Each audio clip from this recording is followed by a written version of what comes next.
Chimeran threat began in Russia. The origin of the virus is unknown, but its effects were devastating and swift. In the 1930s, reports of biological experiments began leaking out of Russia. Then reports of villages destroyed overnight. Then entire cities. We feared the Russians had developed a weapon of unparalleled power. The truth was far worse. The Chimera stayed sealed within Russia for over a decade.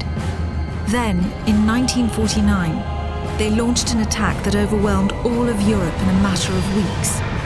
For several months we thought England was safe. But in October of 1950, the Chimera burrowed under the Channel. We had prepared for them, but in 3 months' time, the war was lost. We abandoned the cities to the Chimera and retreated to scattered military bases and outposts. The Chimera had won. On July the 11th, 1951, the Americans launched an assault on the eastern coast of England. On the second wave of that assault was a sergeant named Nathan Hale. The actions of that soldier have become a matter of both scrutiny and myth.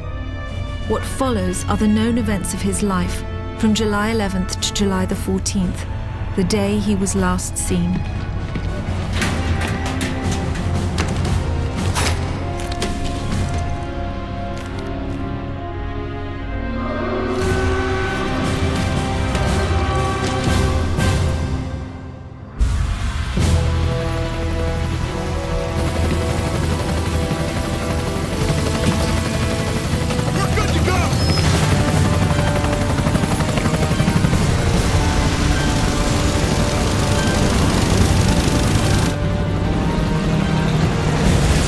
Soldiers had no idea what they would soon be facing.